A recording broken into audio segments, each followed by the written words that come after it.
Assalamualaikum warahmatullahi wabarakatuh. Perkenalkan, nama saya Inggit Tirani. NPM saya 18001196. Saya jurusan APN angkatan 2018 di STI Alan Bandung. Di sini saya akan mempresentasikan mengenai reformasi birokrasi dan eselon yang ada di Dinas Pertanian dan Ketahanan Pangan Kota Bandung. Baik, yang pertama saya akan menjelaskan mengenai latar belakang dari reformasi birokrasi. Reformasi birokrasi berkaitan dengan ribuan proses tumpang tindih atau overlapping antar fungsi-fungsi pemerintahan, melibatkan jutaan pegawai dan memerlukan anggaran yang tidak sedikit. Selain itu, reformasi birokrasi pun perlu menata ulang proses birokrasi dari tingkat level yang tertinggi hingga level yang terendah dan melakukan terobosan baru atau innovation breakthrough dengan langkah-langkah bertahap, konkret, realistis, sungguh-sungguh, berpikir di luar kebiasaan atau rutinitas yang ada atau out of the box thinking, perubahan paradigma, dan dengan upaya yang luar biasa. Reformasi birokrasi nasional perlu merevisi dan membangun berbagai regulasi, memodernkan berbagai kebijakan dan praktek manajemen pemerintah pusat dan daerah, dan menyesuaikan tugas, fungsi instansi pemerintah dengan paradigma dan peran baru. Yang pertama itu praktek korupsi, kolusi, dan nepotisme atau kita singkat KKN masih berlangsung hingga saat ini. Yang kedua, tingkat kualitas pelayanan publik yang belum mampu memenuhi harapan publik. Yang ketiga, tingkat efisiensi, efektivitas, dan produktivitas yang belum optimal dari birokrasi pemerintahan. Lalu yang keempat, tingkat transparansi dan akuntabilitas birokrasi pemerintahan yang masih rendah. Lalu yang terakhir itu yang kelima, tingkat disiplin dan etos kerja pegawai yang masih rendah. Lalu, apa itu reformasi birokrasi? Mungkin sebagian orang masih belum tahu apa itu reformasi birokrasi. Reformasi birokrasi merupakan salah satu upaya pemerintah untuk mencapai good governance dan melakukan pembaharuan dan perubahan mendasar terhadap sistem penyelenggaraan pemerintahan, terutama menyangkut aspek-aspek kelembagaan atau organisasi, ketata laksanaan dan sumber daya manusia aparatur. Melalui reformasi birokrasi dilakukan penataan terhadap sistem penyelenggaraan pemerintahan di mana uang tidak hanya efektif dan efisien, tetapi juga reformasi birokrasi menjadi tulang punggung dan perubahan kehidupan berbangsa dan bernegara. Lalu di sini ada tujuan reformasi birokrasi. Di tujuan ini ada dua, yaitu tujuan umum dan tujuan khusus. Tujuan umum itu untuk membangun atau membentuk profil dan perilaku aparatur negara dengan memperhatikan yang satu, integritas tinggi, dua, produktivitas tinggi dan bertanggung jawab, tiga, kemampuan memberikan pelayanan yang prima. Lalu ada tujuan khusus untuk membangun atau membentuk dengan memperhatikan satu, birokrasi yang bersih, dua, birokrasi yang efisien, efektif dan produktif, tiga, birokrasi yang transparan, empat, birokrasi yang melayani masyarakat, dan lima, birokrasi yang akuntabel. Lalu di sini ada visi dari reformasi birokrasi. Visi dari reformasi tersebut menjadi acuan dalam mewujudkan pemerintahan kelas dunia, yaitu pemerintahan yang profesional dan berintegritas tinggi yang mampu menyelenggarakan pelayanan prima kepada masyarakat dan manajemen pemerintahan yang demokrasi agar mampu menghadapi tantangan pada abad ke-21 melalui tata pemerintahan yang baik pada tahun 2025 mendatang. Nah, di sini juga ada misi dari reformasi birokrasi. Yang pertama itu membentuk atau menyempurnakan peraturan perundang-undangan dalam rangka mewujudkan tata kelola pemerintahan yang baik. Yang kedua, mengembangkan mekanisme kontrol yang efektif. Yang ketiga, mengelola sengketa administrasi secara efektif dan efisien. Dan yang keempat, melakukan penataan dan penguatan organisasi, tata laksana manajemen, sumber daya manusia aparatur, pengawasan, akuntabilitas, kualitas, pelayanan publik, mindset, dan cultural set. Nah, di sini juga ada ruang lingkup dari reformasi birokrasi. Ruang lingkup reformasi birokrasi pada prinsipnya menyangkut berbagai bidang, antara lain bidang organisasi, yang mengatur tentang tugas, fungsi, kewenangan, susunan organisasi dan tata kerja, bidang tata laksana, yang mengatur tentang sistem dan prosedur, standarisasi, sarana dan prasarana, bidang kepegawaian, terkait dari aspek manajemen kepegawaian, mulai dari proses rekrutmen, pola karir dan kesejahteraan, serta bidang hukum dan perundang-undangan. Reformasi birokrasi pada tatanan pemerintahan daerah diarahkan untuk mewujudkan implementasi otonomi daerah dengan tujuan peningkatan pelayanan dan kesejahteraan masyarakat, demokrasi, keadilan, dan pemerataan. Melalui pemberdayaan masyarakat, menumbuhkan prakarsa dan kreativitas, serta meningkatkan peran serta masyarakat. Nah, di sini juga ada hambatan atau tantangan dari reformasi birokrasi. Yang pertama, masih rendahnya komitmen dari pimpinan instansi baik di tingkat pemerintah pusat maupun di tingkat pemerintah daerah dalam upaya untuk melakukan pencegahan dan pemberantasan tindak korupsi. Yang kedua itu penyelenggaraan pemerintah masih belum mencerminkan penyelenggaraan pemerintah yang bersih dan bebas dari KKN. Nah, KKN itu disingkat menjadi singkatannya menjadi korupsi, kolusi, dan nepotisme. Lalu yang ketiga itu manajemen kinerja pemerintah belum dilaksanakan secara maksimal. Yang keempat, penataan kelembagaan yang masih belum efektif. Yang kelima, penerapan tata kelola pemerintahan yang belum sepenuhnya diterapkan.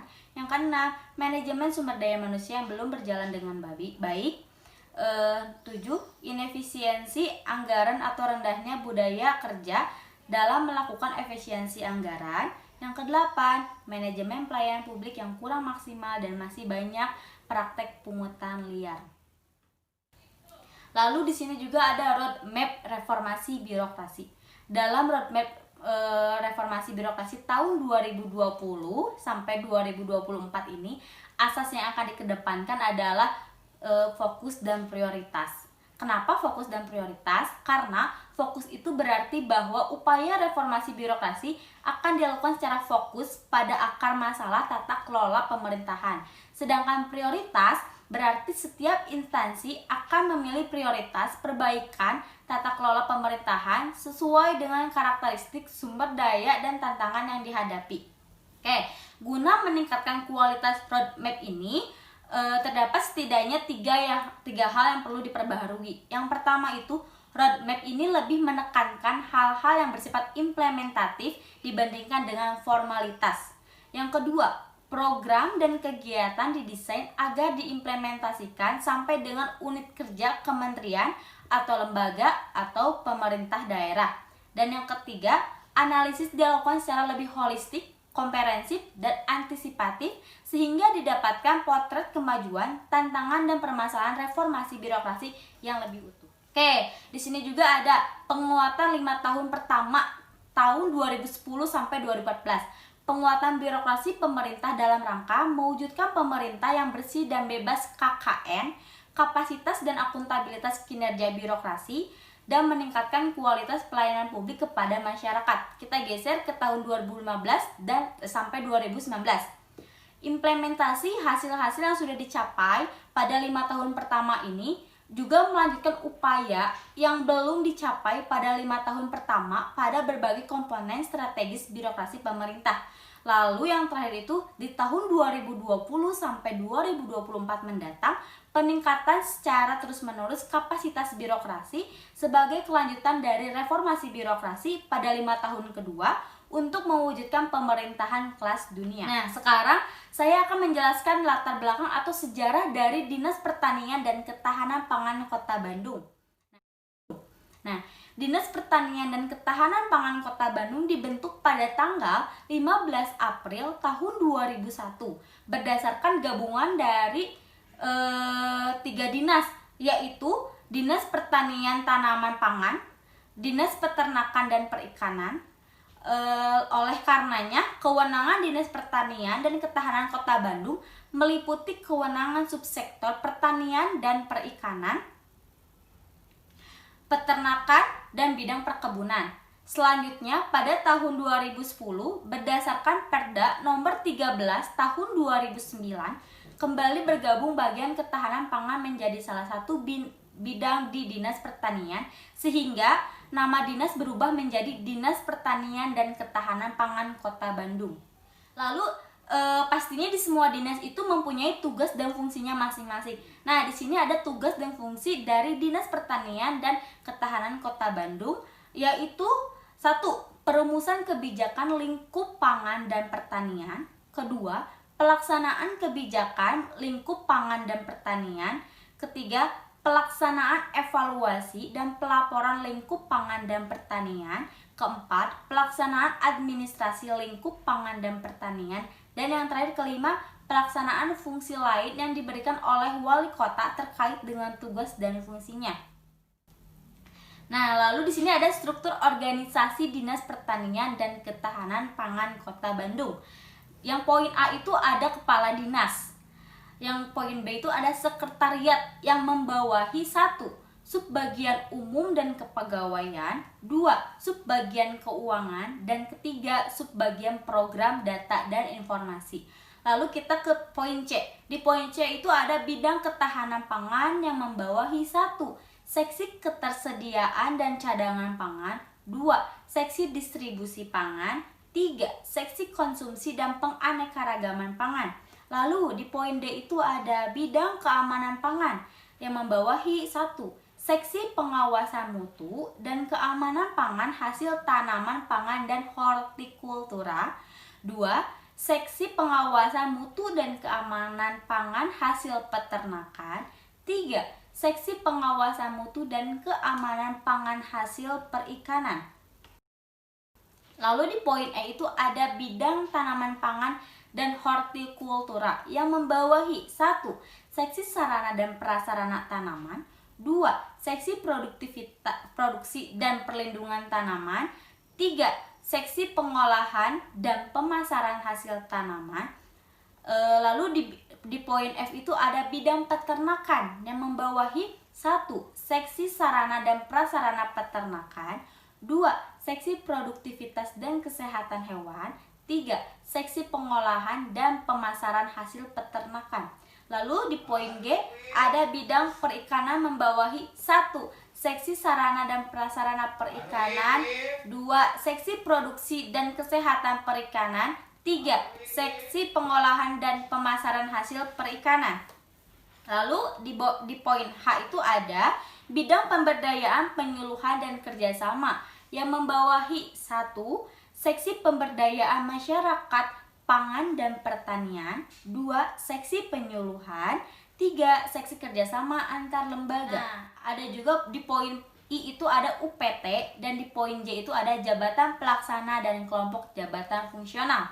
Lalu ada pun juga eselonisasi Dinas Pertanian dan Ketahanan Pangan Kota Bandung. Yang pertama, Kepala Pertanian dan Ketahanan Pangan Kota Bandung itu adalah jabatan eselon 2B. Sedangkan yang nomor 2, sekretaris, adalah jabatan eselon 3A. Yang ketiga, kepala bidang adalah jabatan eselon 3B. Dan yang keempat, kepala subbagian, kepala seksi, dan kepala UPTD adalah jabatan eselon 4A. Sedangkan yang kelima, kepala subbagian tata usaha pada UPTD adalah jabatan eselon 4B. Nah, sekian eselonisasi dari Dinas Pertanian dan Ketahanan Pangan Kota Bandung. Dan sekian juga presentasi dari saya. Semoga bermanfaat. Wassalamualaikum warahmatullahi wabarakatuh.